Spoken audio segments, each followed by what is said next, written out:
The more knowledge I've grown of this situation, the more it has completely shifted my view on this Alabama Barker beef.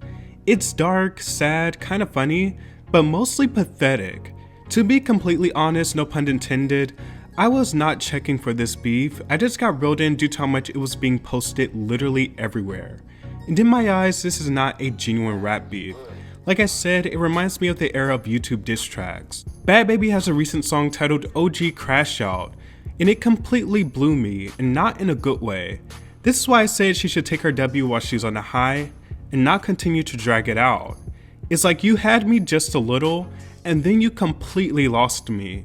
But I think with every diss track release, Bhad Bhabie exposes the things that people had pushed to the back of their mind from rooting for her in this beef. One major thing being her disrespectful adoption of black culture. And this has nothing to do with Bhad Bhabie acting a fool and being wild, because people who think that is black culture are sadly mistaken. It's the thing she says in this song OG Crash Out. Bhad Bhabie might have a half black baby, she might drop hip hop songs, she might date black men, but she is still a white woman, and that should not be forgotten. Some of her lyrics read to me as the moment you've gotten a bit too comfortable and overstepped boundaries. In this one particular line she says, "Trippin' if your foot out, surround yourself with blacks, but still ain't invited to the cookout. Cracker bitch." First of all, who gave Bhad Bhabie autonomy of who gets invited to the cookout? For those of you that don't know, the cookout is real, but it's mostly used as a term for someone getting invited into black spaces. Cookouts are what other people would call barbecues or functions. At a real cookout, it's normal to invite others. Sometimes those others might be of other races, but not everyone gets invited to the cookout, because it's just more of an intimate family affair. So when someone black says, so-and-so is invited to the cookout online, it's mostly used as a term of endearment. And it's like, Bhad Bhabie, you do not even go here. You do not have the authority to decide who gets invited to the cookout.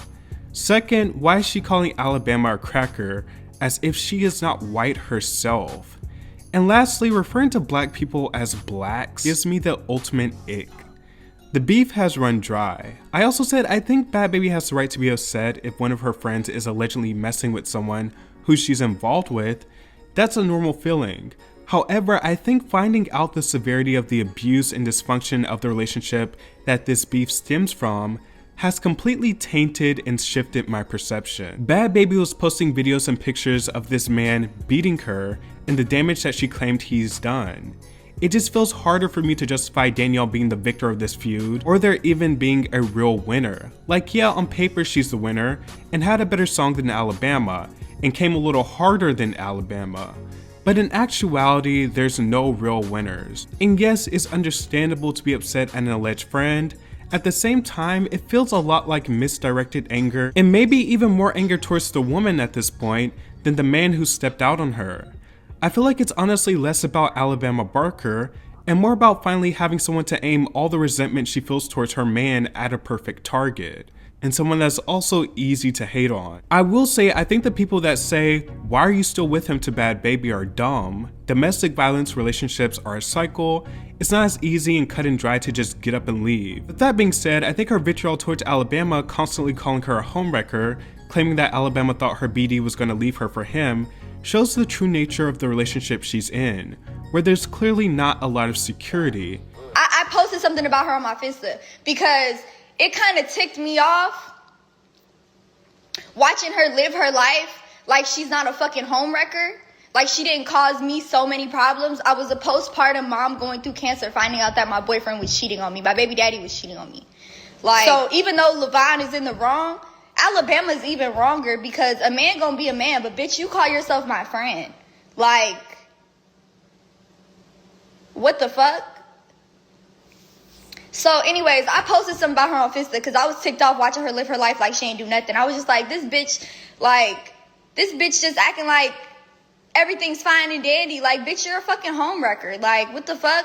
So someone sent her the post from my Finsta and she DMs me and she's like, I don't want to be nothing like you, Dr. Phil loser, bitch. And your bum ass man keeps hitting me up. He wants me so bad, confessing his love to me, da da da.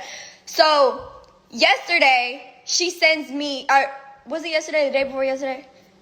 The day before yesterday, she sends me a screenshot of some messages with her and LV, but she deleted the messages she had sent to him where the messages I posted yesterday, it was those messages. But Levine ended up sending me the real messages where she was like, come to my house, come see me.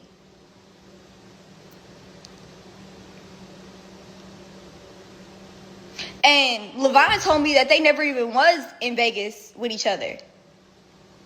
And the timestamp from when Levine met her up until now, he hasn't went to Vegas on his own. He hasn't done no shit like that. So basically, she sends me a whole bunch of screenshots yesterday of messages with her and Levine. Levine saying they not real. I feel like they're real because I know how my man type. And the stuff that's being said is just like beyond me, honestly. Like the fact that the bond that me and Levine have, as close as we are, the fact that he could send another female messages like this is just it's disturbing, it's vile. So me and Levine have decided to break up. I feel like our relationship has ran its course. I would never beef with a bitch about a man, especially no bitch that look up to me.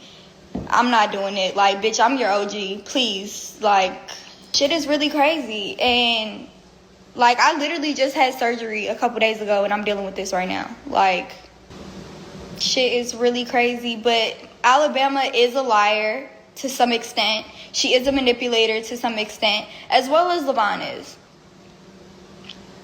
So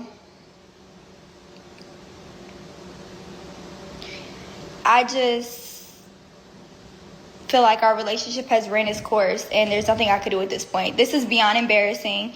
This is beyond disturbing, especially with everything that I'm going through. Like, it's just...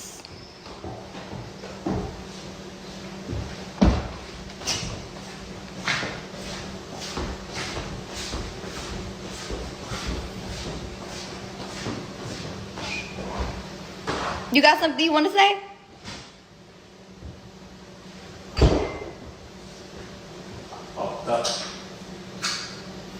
It's not funny. We can't take nothing serious. Yes, that's him. Like, we live together. We have a whole baby together. Like, he's not just going to disappear out of thin air. But we have decided to break up. Was I supposed to hide him like how I already did? Okay, stop fucking playing with me. And the only reason Levine talked to you, if you notice, Levine has only ever spoke to you when he found me texting another guy or found me texting my ex.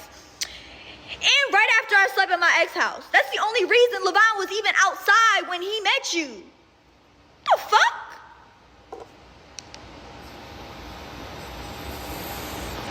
I'm not excusing his behavior. He's dead ass wrong. And I be getting on his ass every day. You think we just laid up fucking having a good time? No. It's been war in this house. But like, stop fucking talking about me. Now I gotta get on here and address you because you can't keep my fucking name out your mouth. Her and Levine were on group FaceTime, and Levine kept telling her, why are you lying, Alabama? Be real. Every time I asked her how many times I didn't ask her, did y'all fuck? I asked her how many times did y'all fuck, because I knew they fucked. Because first of all, I know Levine when he's drunk, and I know this hoe is easy as a fucking plate of rice. This is the only time Levine has ever cheated on me.